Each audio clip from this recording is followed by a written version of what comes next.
So, welcome everyone to Move and Bloom. I'm Anna Maria, and together we grow possibilities. And today I'm here with Meagan Johnson. She's a dynamic, interdisciplinary artist educator, and she blends her expertise in Alexander technique, voice, performance, conducting, and education. So, Meagan teaches Alexander technique at both IU Jacobs School of Music and in her own studio where she also teaches voice. She's the artistic director of the Indianapolis Women's Chorus. And I had lessons with Meagan a few years ago when I had a shoulder injury, and she set me on my healing journey. So I'm super excited to welcome Meagan today. Welcome. How are you? I'm well, Anna Maria. Thank you so much for having me. Oh, it's my pleasure. I can't wait to share your story with everyone. Could you tell us a bit about how you got into Alexander technique? Absolutely. I started my professional training in music. I was a music education and voice major in college. And for anyone out there listening who is a singer, you know that the freedom of your voice depends on what's going on in your whole self, not just in your neck and your larynx and your lungs, but really your whole body, as well as the way you are approaching things mentally and sort of in the way you're paying attention to yourself.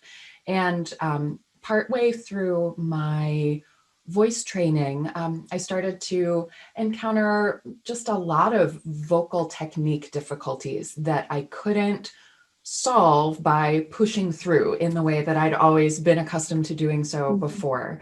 And long story short, after life dealing me a couple of what felt at the time like spectacular failures, which were actually amazing openings, I decided to take my expertise in voice and voice teaching and choral conducting, and also add Alexander technique training on top of it. And the Alexander technique, the reason I decided to train to be an Alexander technique teacher is that in addition to helping me use my body with more ease so that I could sing with more freedom, I found that my chronic headaches went away. I found that I was more resilient to stress. I found that I just was in general a more graceful human in the world. And that was really intriguing to me that this work that I thought was just about singing affected so many aspects of my life. Wonderful. I'm really curious though, there's usually a fun story about what put you on to the method. How did you discover the method? Well, I was really fortunate that at Ithaca College, where I did my undergraduate degree,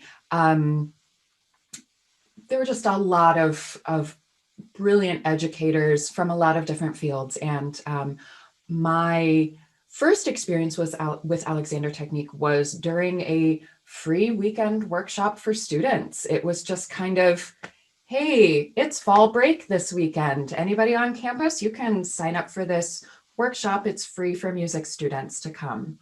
And it was co-hosted by the occupational therapy department at the college and some teachers of the Alexander technique, one of whom was in the dance department.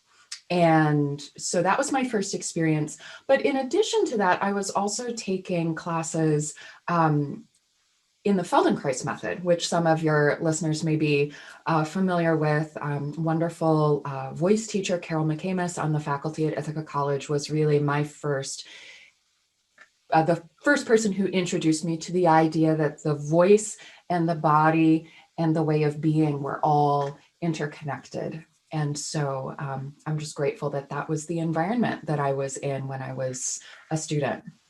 I love that. And I'm not sure of the history, but I do believe Feldenkrais had wonderful things to say about F.M. Alexander. F.M. Alexander predated Feldenkrais, yes? By a little bit, I believe. Yeah. And there are so many people who are interested in both. They're, such wonderful disciplines, each of them.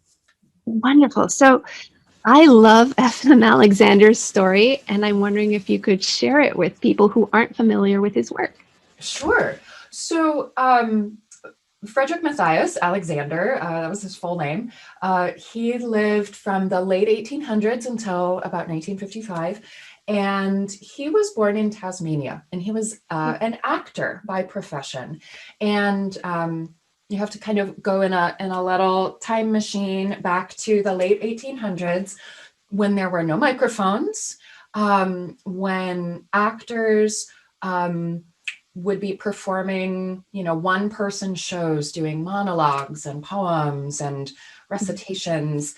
And F.M. Alexander, as he was traveling around Australia, giving his one-man oratory shows, he started to develop chronic voice hoarseness and voice loss during his performances. And he went to several doctors in the major cities in which he was performing and said, what's going on with my voice? And the doctors had various prescriptions, rest your voice, drink warm water with lemon, these kinds of things that people still say today are great ways to take care of your voice. But nobody could offer him any medical reason why he was losing his voice, nor could they offer him any solutions for the problem.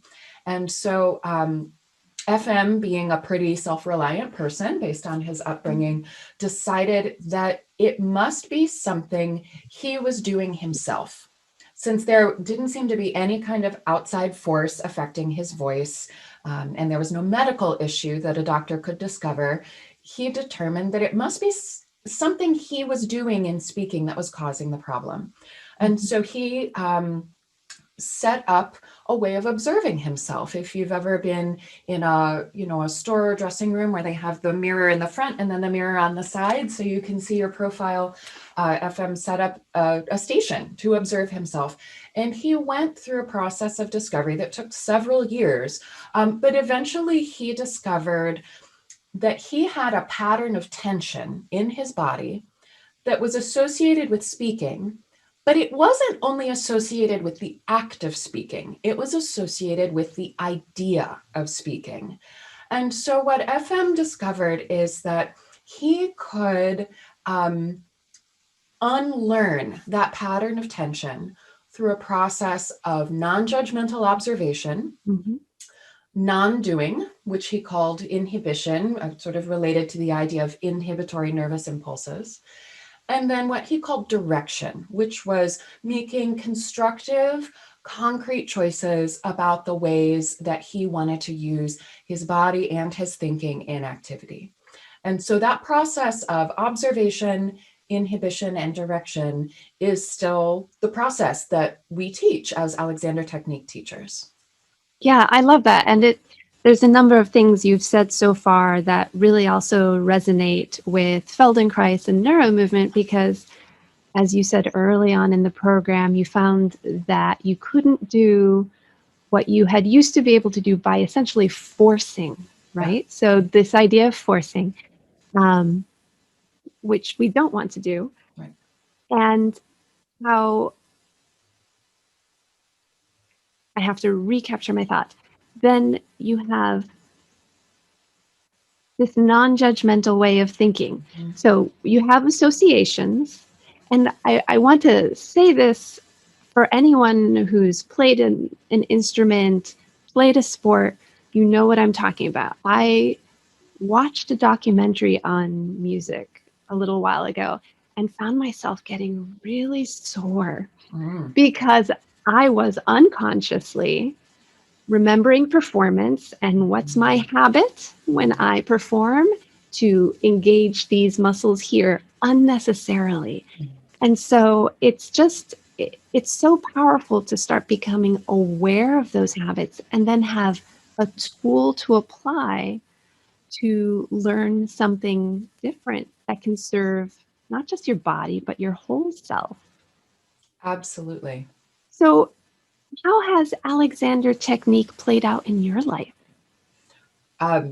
It has been becoming an Alexander Technique teacher, doing the 3 years. It's a 1,600-hour teacher training certification process. Doing that training has been probably the most transformative professional experience of my life. I'm also a parent, so I won't say it's the most transformative experience of my life overall, but it's definitely in the top couple.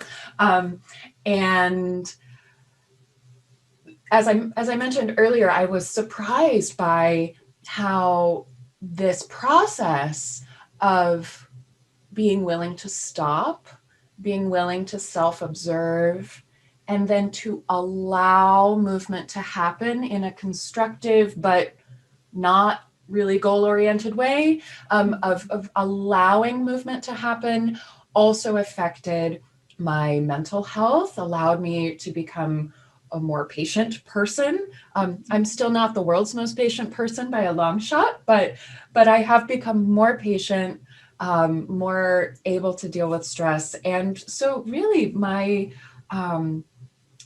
passion for the Alexander technique is, I'm rambling here a little bit. My passion for the Alexander technique comes from a place of understanding how transformative it is when we stop and allow ourselves to choose what's next. And that can happen in music, like you were saying, you know, if you have that awareness of yourself, that you notice you're starting to tighten when you're in music performance, or even just observing music performance, to stop and to be able to consciously choose not to tighten opens up immense possibilities. And I love that your statement for Move and Bloom is to grow possibilities. It's so wonderful to be able to experience those changes in ourselves and to open up doors to things we didn't know we could do. Things we can't imagine. Exactly, possibilities, right? So Alexander technique has been the discipline of self-attention and self-kindness that has informed my music teaching. It's changed the way that I teach voice. It's changed the way that I direct a choir. It has shifted my perspective on how a person should approach the goals in their life, rather than, as we were talking about before, forcing and saying, I want to do this, so now I'm going to push until I get there. To be more open to these possibilities, to say, these are the kinds of things that I'm passionate about and I care about. What opportunities do I see to take the next step? Right. And so I'm grateful that this work that I really thought was about releasing some tension in my neck has changed my way of approaching living. I love that. How about we show people who are unfamiliar with the work how this can play out physically? And I promise to have flexible goals here. Wonderful. Will you tell me if my chair is in a place where you can see me? Sounds good. So, Anna Maria, when you and I worked together, that's great. Yeah. When you and I worked together, of course, we were able to meet in person. And the Alexander technique was first taught and is continually taught in person with gentle, non-invasive hands-on guidance. And a skilled instructor who has completed a certification training program is able to observe using their hands as well as their eyes what's going on in a student, and to be able to very gently and I guess, yeah, just gently is the word, to offer some guidance and some direction to that person in how to move in a way that might be new to them or that might offer them new possibilities of ease. Of course, during this particular moment when it's not a great idea to be meeting in person in close quarters, a lot of Alexander teachers are working online, which for me was a brand new thing starting in March. I had never taught an Alexander lesson online until March. And what I have found is that it gives people more opportunities to self-observe and to rely on their self-awareness and their own agency as a chooser of thoughts and a chooser of movements, rather than relying on the teacher's hands to do that work for them. So everybody out there, you're welcome to play along. We're going to first just get oriented to gravity and the space around us. And then we'll do just a little bit of moving in the chair, a little bit of checking in with some anatomy landmarks. And I'm going to shift my angle too. So yeah, you're great there, Anna Maria. That's perfect. So I'm going to ask you a series of simple questions, and you may think these questions make no sense. Of course, I know the answer, but I'm going to ask you to ask them to yourself anyway, with a gentle curiosity, and to let your body answer the question. So, where's the ground? And where's up? So as you're letting your body answer the question, where's the ground and where's up, you may find your balance shifting just slightly. And then I'll ask you, where's the space behind you? And where's the space in front of you? Lovely. And then where's the space to your right? And where's the space to your left? So doing this kind of orienting to gravity helps us to remember that we are not two-dimensional beings, no matter what we see on the Zoom screen or the Google Meet screen. We actually have 3 dimensions. We have space around us, we have space above us. And for me, one of the most helpful directions is that space behind us. So yeah, just imagining that space from inside your body. And then we're going to check in with a couple of anatomy landmarks. And so everyone out there in Facebook Live land, if you take 2 index fingers and you place them in the little hollow behind your ear. Yeah. If your fingers could meet in the middle, that is where your skull balances on top of your spine. So I'll invite you to just nod gently yes, from way up there at the top of your spine. Yeah, it's really high up there. And so this balance point of the occipital bone of the skull on top of the atlas vertebrae of the spine, which is called the atlanto-occipital joint, it's kind of our steering wheel in movement, as well as, in a sense, a barometer. It tells us what's going on in the rest of us. So would you take either hand and place it on the back of your head and neck? Good. And can you feel the movement? If you nod your head again, can you feel that movement in your hand? All right. So now we're going to do some fun little explorations. Right now you're sitting on the chair, or other people might be standing, that's fine too. But as you keep your hand on your neck, and would you tighten your legs, grip your legs. And what do you notice happening in your head and neck? Yeah, and you can let go of them and then tighten them again and notice what's happening in your head and neck. Anna Maria, what did you notice? Can you hear me from this distance? Yeah. Okay. The first time I did it, I'm like, oh, I tightened up. I'm starting to shorten my neck. And so the next time I had to slowly grip my legs to see if I could stop before I engaged my neck muscle. Interesting. Yeah. And so your head neck area is connected muscle and fascia and nervous system and skeleton to the rest of you. It's a really interesting area anatomically in the body. So that's my first point for everyone to know about is your head neck joint. The second anatomy landmark is your hip sockets.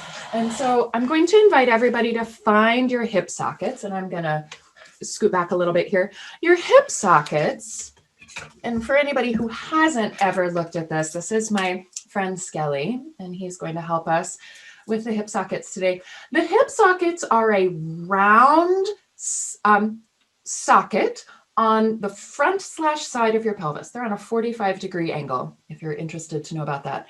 And the ball of the femur, right up here at the top, rotates in the hip socket at this really deep level. If you look at, if Skelly was sitting here on a chair, his two sitting bones, which you can, as you're sitting, find your sitting bones, maybe rock back and forth, find your sitting bones. But the hip sockets are actually really pretty close to the sitting bones. We think sometimes that our hip is here or that it's here, but it's actually way inside there. Exactly. So knowing where your hip sockets are gives you another point of entry to attention of how your torso is balancing. So you have your head and neck, you have your head neck joint, and you have your hip sockets. And so if you'd like, you can put one hand on your hip joint, one hand on the head and neck, just to remind yourself. And now I'm going to ask you again to think, where's the ground? And to receive the support of the ground. You don't have to do gravity. Thank goodness, gravity takes care of that for us. And so we can trust the ground under your feet and under your sitting bones coming up through the chair to support us. And then we can trust where's up. And up is the space above your head and around your head. It's above your shoulders and above your arms. And then we can also find the space behind us. So Anna Maria, I wonder what you notice if you think into the space behind you all the way from the front of your hip sockets.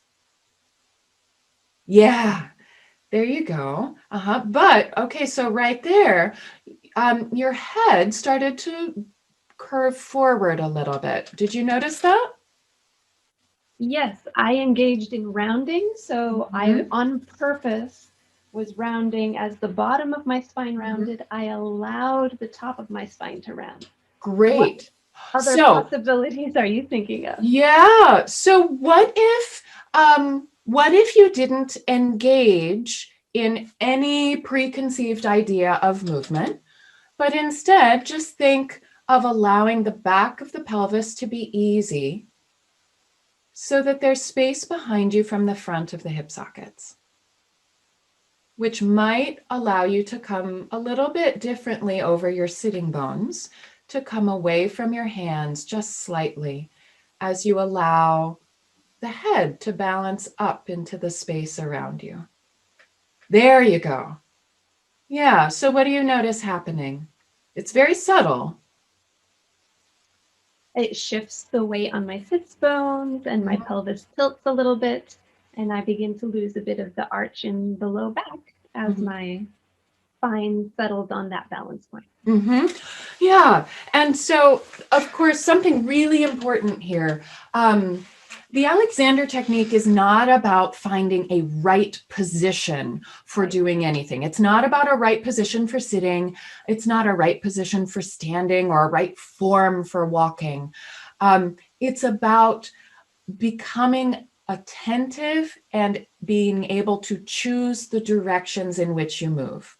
So those of you out there who might be playing along, as you're thinking, perhaps as I was instructing Anna Maria to think back from the hip sockets, you might notice that that causes you to become a little more buoyant through your torso, possibly. Who knows? We'll find out. And it's a very individual work because every person's habits are unique. Every person's nervous system is unique. Every person's neuromuscular fascial skeletal system is unique. And so the instructions that I give to one person may not apply to the next person, but everyone can get oriented to gravity, to think about where's the ground, where's up, Where's the space behind? Where's the space in front?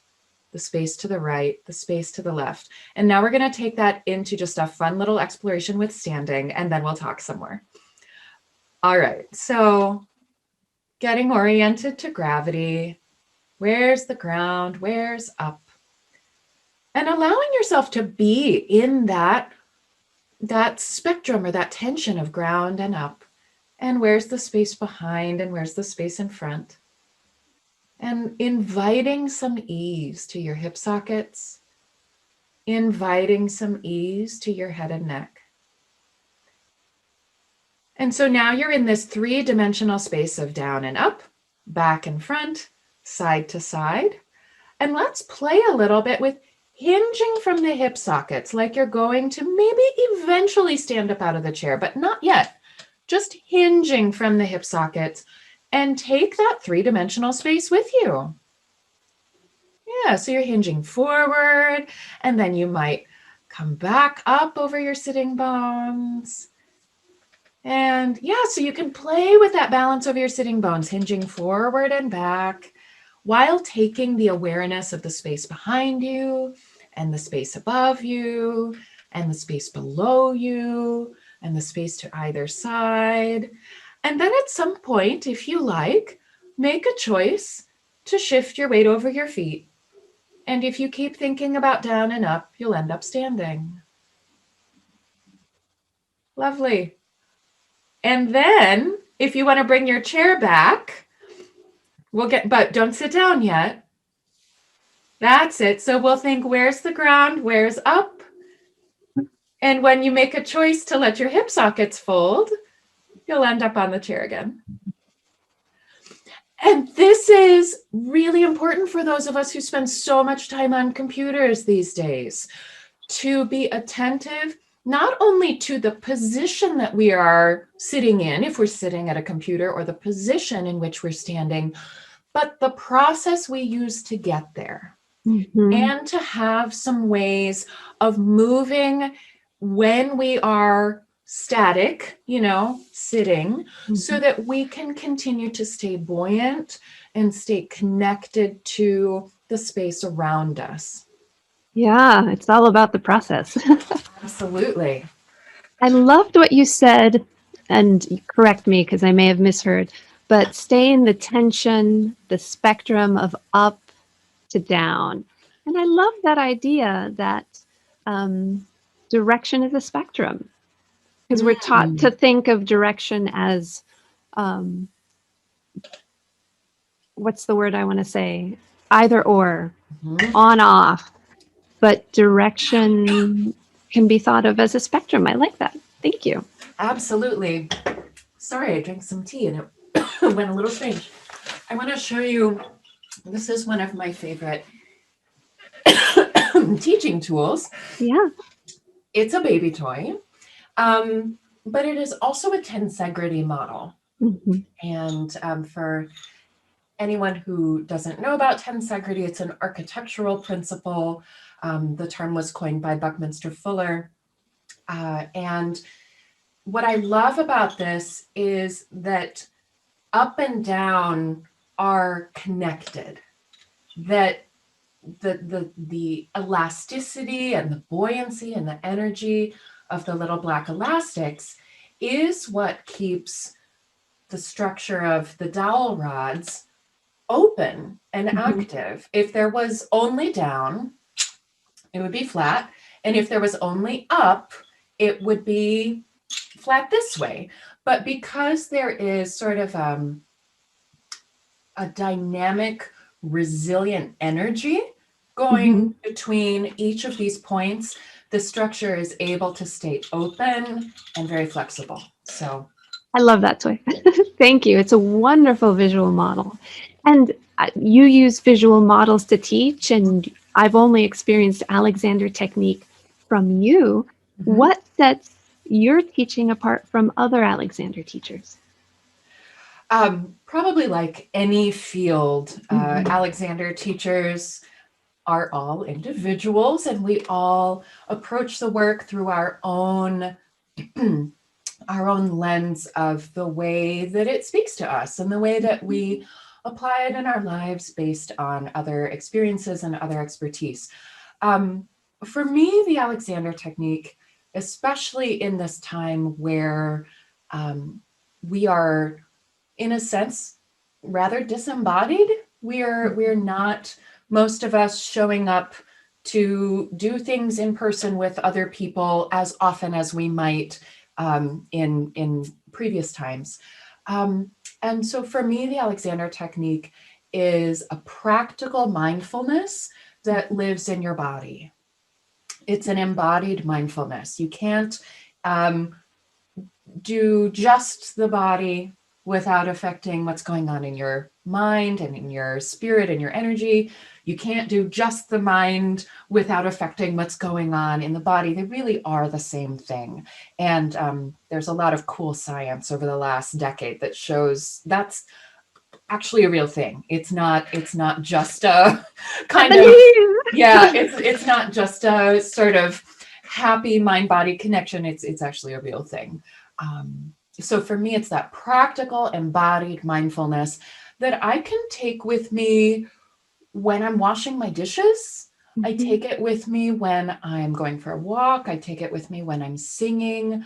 I take it with me, of course, when I'm teaching. And that's what has drawn me to the Alexander technique, is that it is eminently practical. It just can be applied in, I haven't yet found a situation that I can't apply it in. And I want to highlight here that it's safe. Because not only is it safe because it's slow and gentle, and because the approach doesn't prescribe, rather it offers opportunities, but living inside the mind body is safer when we approach mindfulness. And I think a lot of people, I wish there was more awareness around the fact that so many of the mindfulness practices out there do divorce the mind from the body. And just like forcing, that works up to a certain point, but especially for certain people, that can have extremely negative consequences. And there's good science on that too. So I want to highlight your work of embodied, mindful, practical mindfulness as being very safe as well. That's an excellent point, and thank you for bringing that up.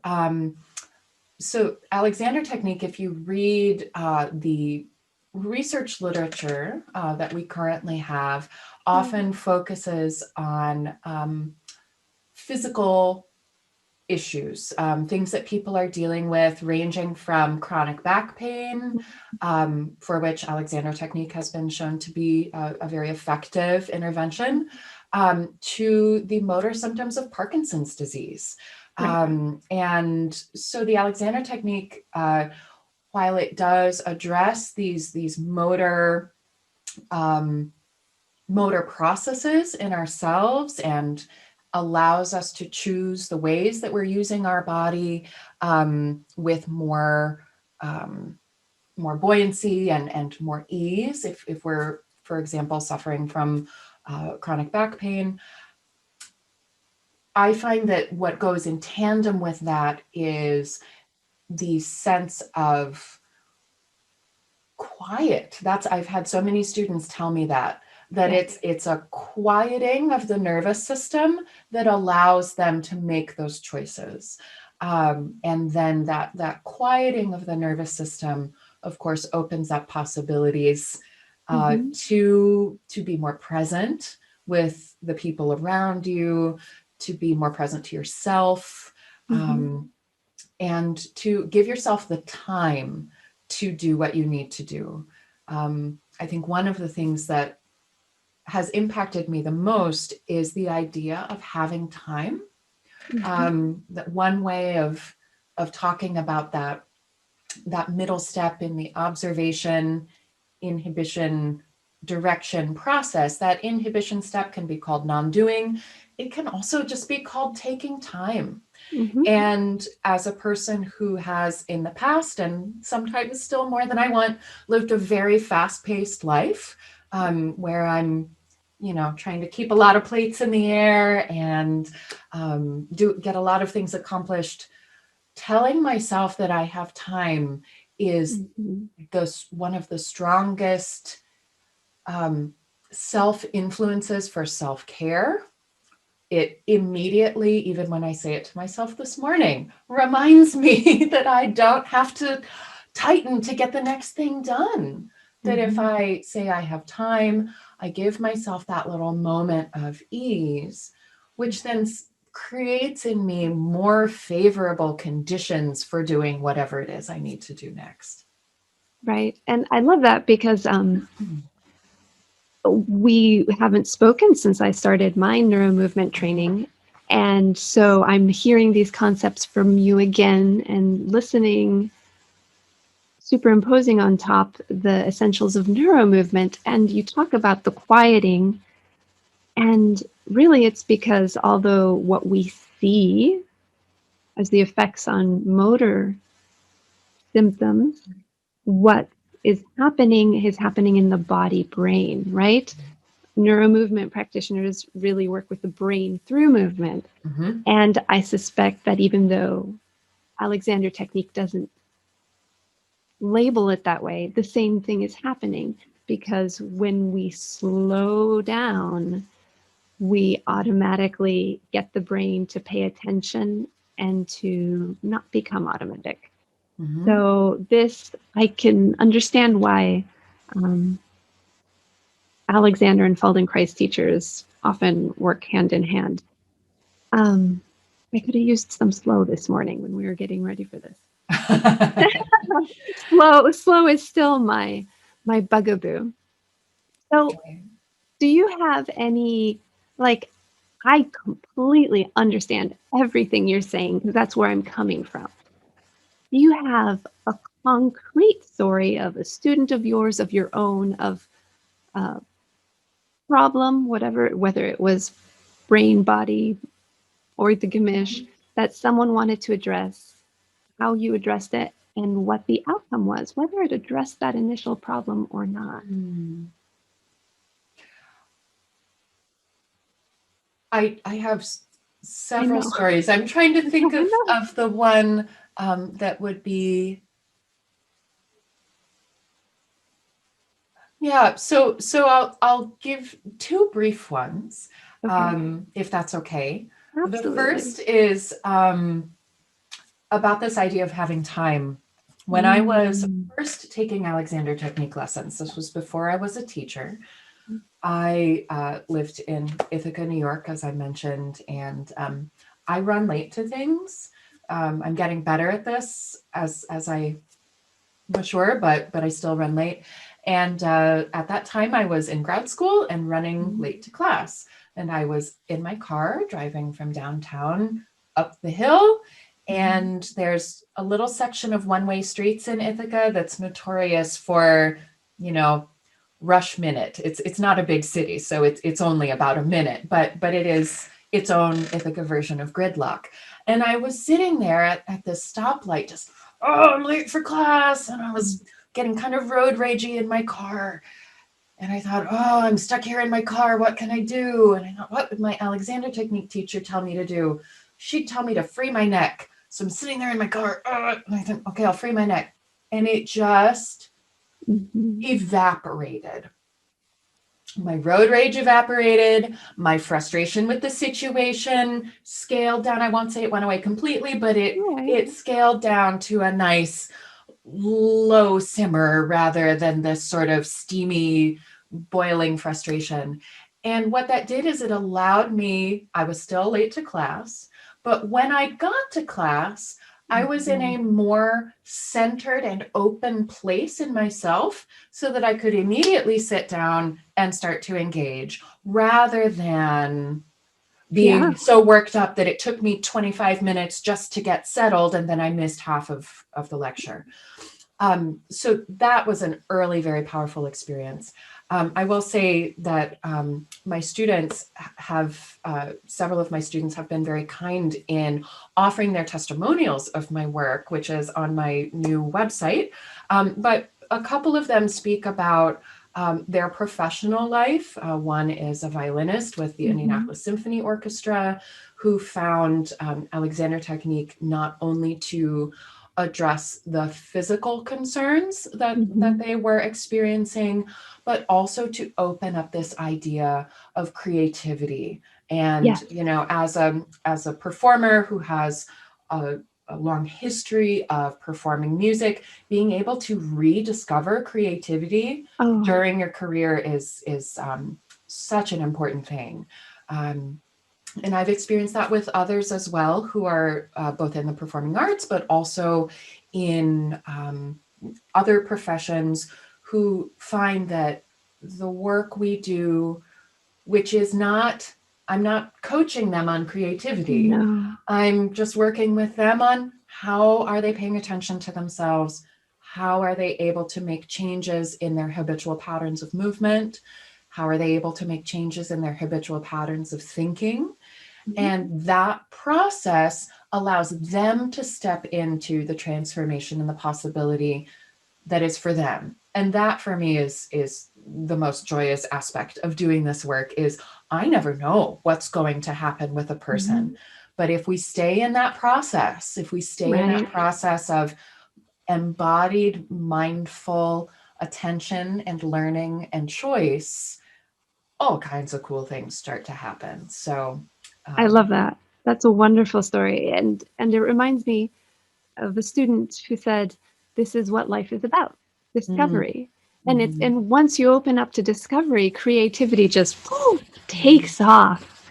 That's a great story. I Yeah, love it that you shared it, and it sounds like you have more stories like that on your website. I Could you tell me do. a bit about your website, please? Sure. Yeah. So the web address is meaganjohnsonstudio.com. And I have two A's in my first name for anybody who's typing this in the address bar, but I will be sure to put a link Thank you. underneath the chat a little bit later.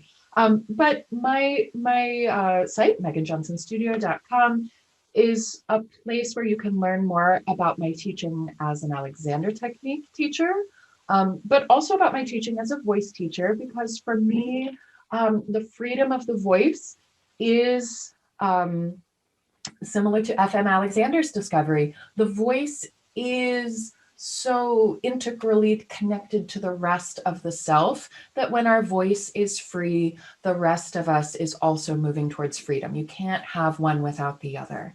And so I invite people who just want voice lessons, or people who just want Alexander lessons, or people who might be looking to explore both.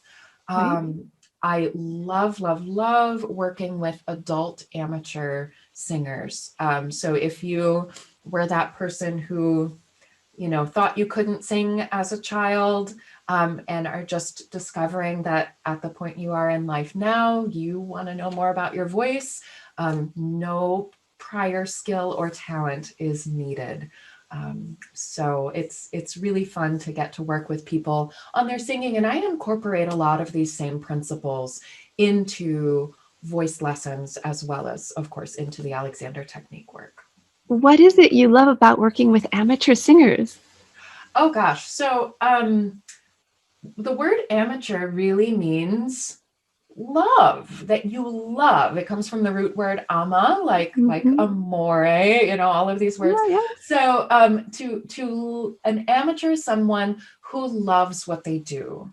And so many times, and I love working with professionals as well, Of but course. so many times professionals are very focused on getting it right, Mhm. and production. I have to get it right and I have to perform it. And those are very necessary goals when you are in a career that requires accuracy and performance. But even professionals can unlearn some of the tension around those things. But what I love about working with amateurs is you don't have those goals Mhm. as part of your work. You may still work with wanting to sound a certain way, or you may feel that you need to be right, or you worry about singing wrong notes. But when you release yourself from the constraints of needing to sing well and perfectly and learn it right now and perform it correctly, you get to discover so many more things about yourself and about your singing, and it's just a lot of fun. What I try and emphasize is that your own natural voice that doesn't have a preconceived idea of what it's supposed to sound like is part of that wholeness of yourself, that everybody has a free voice. So that's why I love working with amateurs as well as with professionals, of course. That's inspiring. It's fun to watch you light up when you talk about it. Thank you. Of course. So what kind of offerings do you have on your website? Well, at this point, I mostly have lessons, private lessons, one-on-one through Zoom, of course, during the pandemic. But I also offer workshops from time to time. I'm also available for consulting, which is something that I love to do. And Zoom and other technologies allow us this great opportunity for you to carry me into your setting on your computer or tablet and have me offer observations about what I notice in the way you make handmade pasta, or the way that you run your business, or to consult with your company about ways to bring more ease and more buoyancy into your work environment. So primarily, my main activity is individual one-on-one instruction, but I also from time to time do workshops, and I'd love to talk with anyone who's interested to see how it might apply in your life, your workplace. How I scrub my tub. Exactly. Yeah, Right? there's a lot of great mechanics in tub scrubbing. And oh my gosh. That's wonderful. Oh, good. Well, I'm excited, and I'll have to take a look because I know this is a new website for you that you've updated. Yes, yeah, it's just launched at the start of 2021. So Wonderful. yeah, I'd love, and I do have a blog that if you sign up for my mailing list, I'll send you an email about once a quarter, not too often, with new offerings or new thoughts that I've posted on my blog. I've enjoyed those very much. Thank you. Oh, good. Yeah. So, in closing, with your wealth of experience now, what would you tell your pre-Alexander technique self? Now that you've been a teacher for some years, what's that one nugget? You've got one nugget you can share with your pre-Alexander self. I'm tempted to put a comma in the middle so that it's actually two nuggets in one. It's okay. And I think it actually is. I would tell myself, you have time. Trust yourself. Because for me, I spent a long time, as I'm sure many young people do, looking outside of myself for the teacher who was going to teach me the right way of doing this, or trying to model after the right way of doing that. And while I am so fortunate to have had many wonderful and influential teachers to guide me on my path, what I've learned is that I am the one who is in charge of what happens next. That possibility is for me to take time and step into when it is the right time, but that I don't have to follow someone else's path or to try and do it exactly a certain way. And that, as you were saying earlier, that taking time is the key to being able to access that trust in oneself and that sense of choice in the moment. So I'm going to elaborate on this and ask you a second question then, because part of allowing ourselves time is not feeling tied to a schedule. And I know for young people, we tell them exactly what kind of schedules they must live up to in their lives. So how do you reconcile that? Absolutely. And when I'm working with university students, this is a conversation we have often and very directly. Taking time does not mean you forget your schedule and you lay on your couch or you lay on the beach and you just think about stuff. Although that's very nice if you choose that opportunity. I'll take a beach right now in gray Indiana January. But taking time means finding those little micro moments where you can stop pushing forward. And for a student at, in a university, that might be just before you get up from your chair at the end of class to pause. Or it might be just before you open the door to go into your building, to stop and to not push forward, to not grab that door handle and yank it open, but to say, oh, I have time, and then take the next step. If you're in a high school or a K-12 setting, just to stop and blow some breath out. That's all it takes. That's taking time.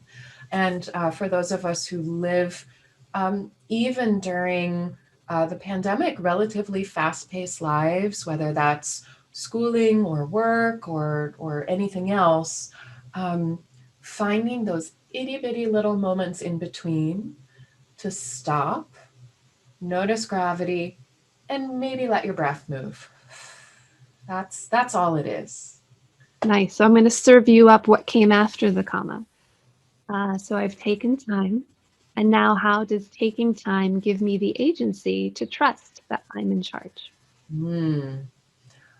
So when you stop and you are in your body and you're in yourself, to use a really practical example, you are the only person who can open that door and walk through. Good point. Yeah. So, theoretically, somebody could be very polite and open the door for me, but I'm the only one who can walk through. Yes. If we're talking about an actual door, right? And so that applies metaphorically as well. That as you are in that moment where you get to choose, and honestly, almost every moment is a moment in which we can choose at a mindfulness level.